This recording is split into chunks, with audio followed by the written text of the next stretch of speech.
am Alexander B. Stevens.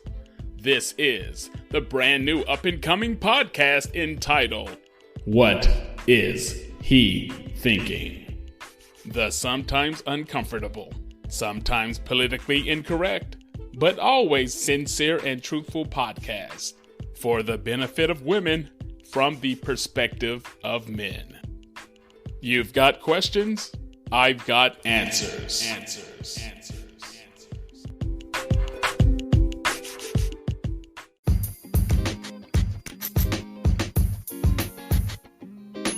What's going on? This is Alexander B. Stevens back in the building one more time for another edition, another episode of the podcast. Actually, this is just episode number 1 of a 6-part marriage series that we're going to be tackling over the next 2 months. I'm not married at this time, so I'm going to be bringing in a lot of guests and a lot of other voices to speak on marriage because I can only say so much, not being a person who has been in a successful marriage. However, today I need no help. Today there will be no guests. There will be no assistance because this topic I am very familiar with personally and I'm very well researched on. Today we're going to talk about why men are reluctant to marry, the top reasons why men are slow to marry or completely resistant to the institution of marriage, period. The following reasons are in no order of significance. Before I get too deep into this podcast, I just want to state a disclaimer. Alexander B. Stevens is pro-marriage and is an enthusiast of the institution of marriage. Alexander B. Stevens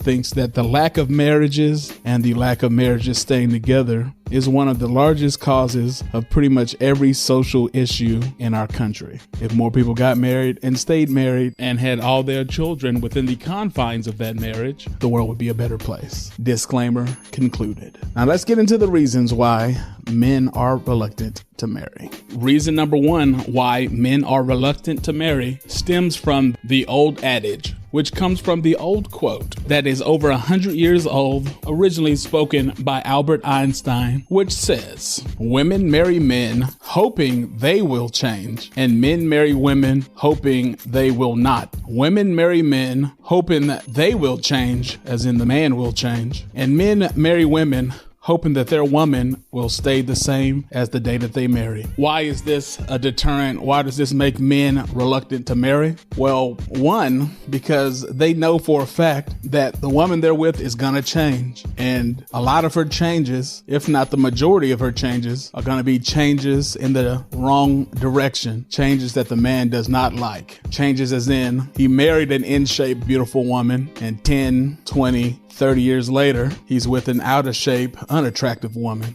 He married a woman with a high sex drive, and after a couple kids, he's with a woman that only wants to do something with him once a month. He married a woman that was optimistic, adventurous, spontaneous, and after the kids, she's predictable, boring, and mundane. He wanted the woman that he married to stay the same, but life happens and inevitably she changes into something that he doesn't like, or at least doesn't like as much. Of course, I'm speaking in general. This doesn't happen in every relationship or with every woman, but that is a fear that a lot of men have. Not only do they fear this, but they also fear the woman pressuring them to change themselves. Changing is difficult, especially when it's not your own idea and somebody else is blackmailing you, coercing you, or pressuring you to change. In general, according to the male perspective, a lot of women marry a guy saying, "I like A, B, and C about him, and if I could just tweak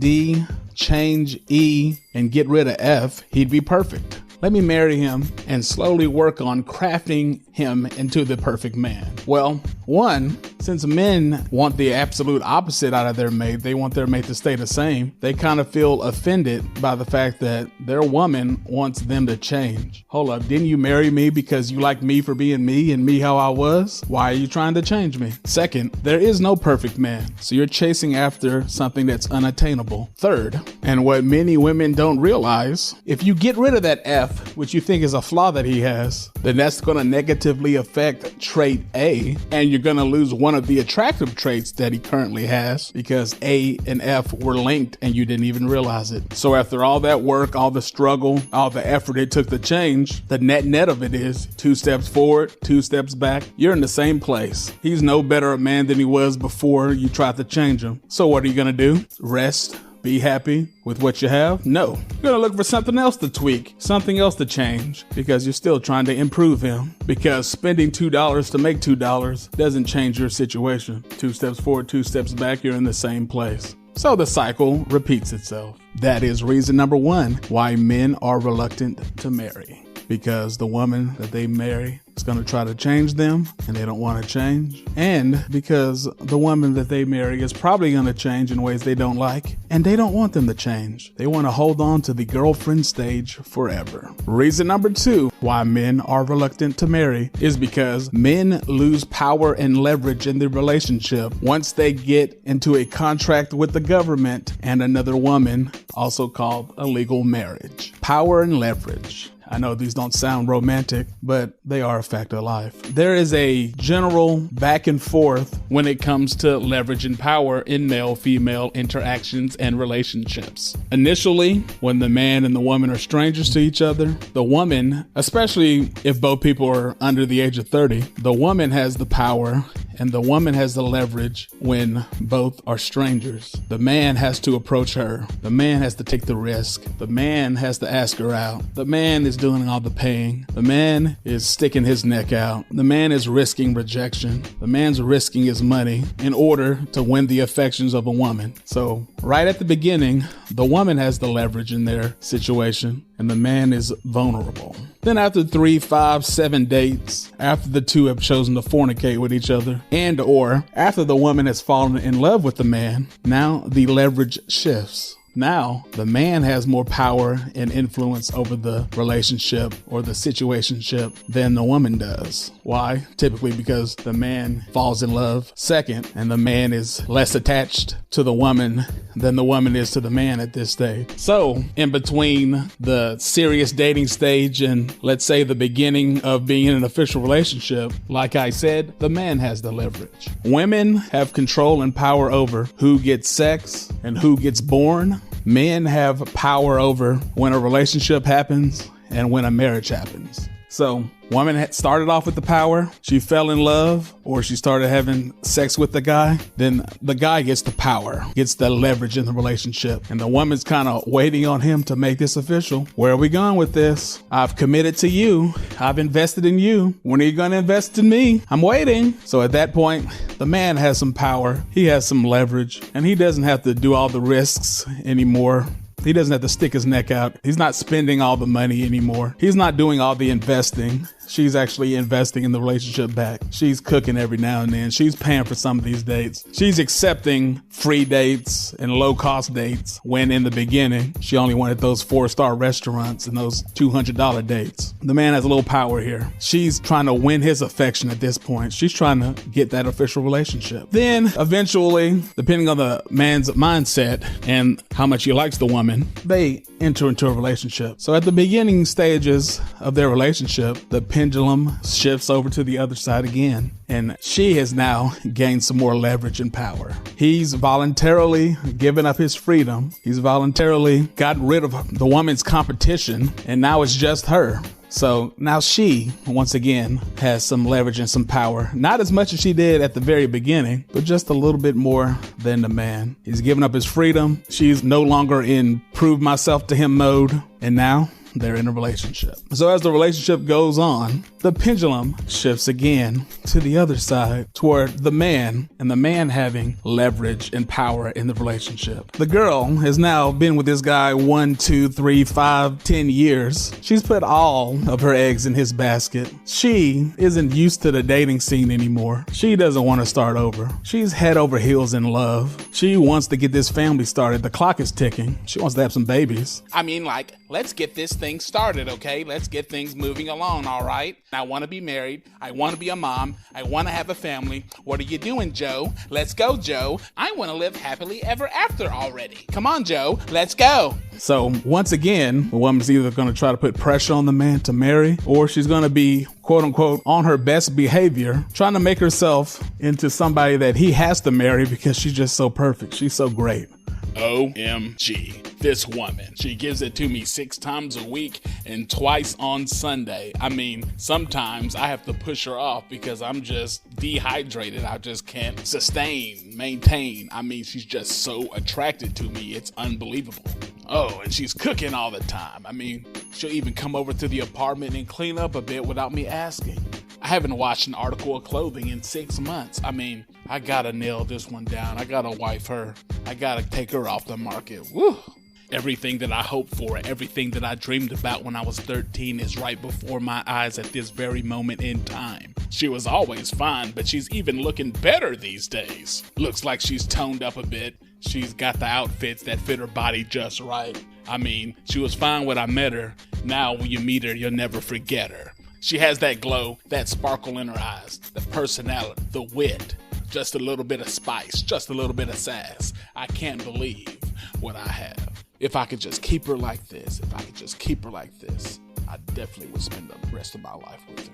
I gotta marry her. So the power and the leverage is slightly in the man's corner at this point, because the woman is once again trying to prove herself, trying to get the ring basically. So she's on her best behavior. Like I've said before, women are in control of when XXX activity happens, and if anybody's gonna be born from said activity. And men are in control of when a monogamous relationship is gonna start or when a marriage is gonna happen. So, why men are reluctant to marry? Because they know once they give the woman what she wants and marry her, that they will lose this leverage and lose this power, partially because of the laws of the land, partially because of just human nature, and the leverage pendulum will shift again into her corner. So reason number 2 why men are reluctant to marry is because some men believe that the best time they're ever going to have with a woman is when they're in a long-term, serious relationship with her just before the marriage stage. So they want to prolong that pre-engagement phase as long as possible because they know that the woman is doing her best to try to get the ring, and they want to keep her in this state for as long as possible. They don't want her to relax. They don't want her to get comfortable when she gets what she wants. Furthermore, they don't want to lose leverage and lose power like they will when they sign over the rights to 50% of all of their earthly goods in what we like to call a marriage contract.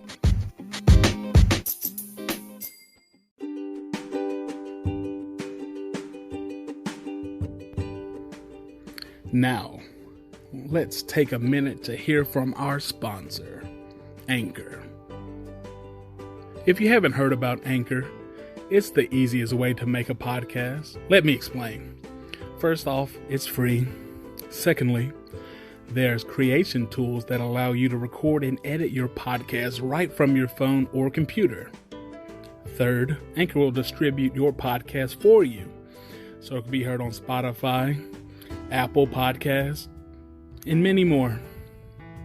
Next, hey, you can even make money from your podcast with minimal listenership. I mean, it's everything you need to make a podcast in one place. So this is what I want you to do. Download the free Anchor app or go to anchor.fm to get started.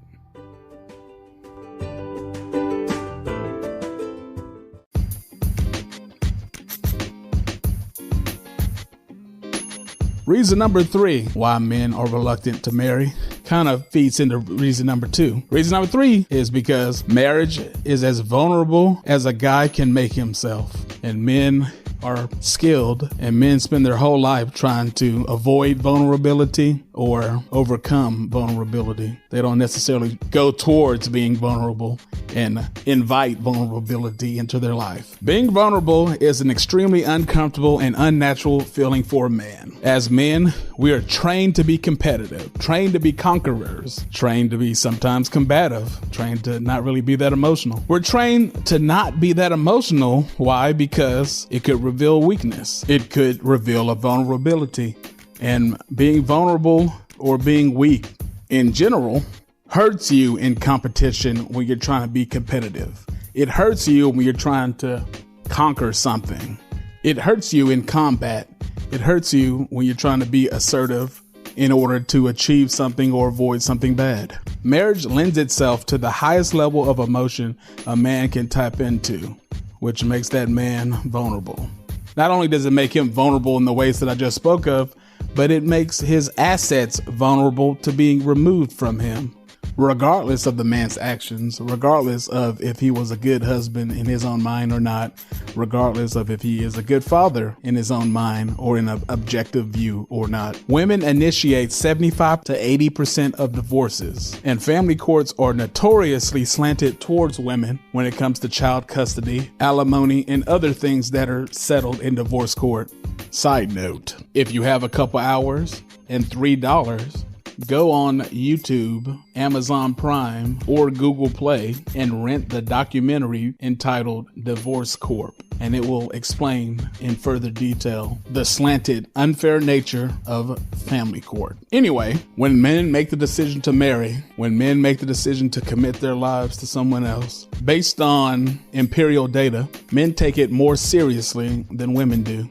Men don't quit on relationships nearly as often as women do. Now, I know some of you will say that's because men are screwing up and women are just getting out, when in yesteryear they didn't have the ability to get out. But according to research that I have revealed in earlier episodes of the podcast, when it comes to domestic abuse or infidelity, those numbers are way closer to 50-50, women doing just as much cheating and just as much abusing as men do, than society and common wisdom wants to acknowledge. So if each party is doing the other party wrong almost at the same clip, then why are divorces so heavily slanted in women's direction when it comes to instigating divorces? Men don't want to volunteer to make themselves vulnerable to the whims and unfair history of family courts, especially knowing that 4 out of 5 times the woman quits on the marriage and introduces family court into his life. Back 50, 60 years ago,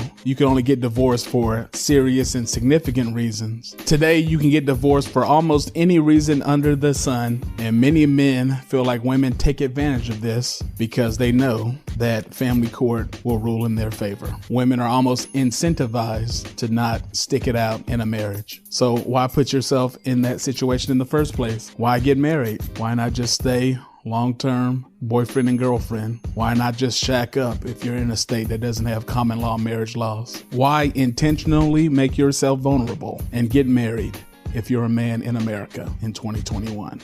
Reason number 4 men are reluctant to marry in 2021 is because the man he has to be in order to be a good husband is different from the man he has to be in order to get the woman in the first place, or in order to establish himself in his career, or establish himself with friends in early adulthood. Basically, the mindset and mentality that a man has to have to make friends, get women, get a girlfriend, achieve and excel in his career is a different mindset than what he has to have in order to be a good husband and a good loving father. So flipping and changing mindsets, flipping personalities into a person that is almost like 150, not 180, but 150 degrees different from what he's been throughout his entire adult life is very difficult. And if for whatever reason he becomes single again because the woman filed for divorce, 50% of marriages, they say, end in divorce. And 80% of those marriages, the divorce is filed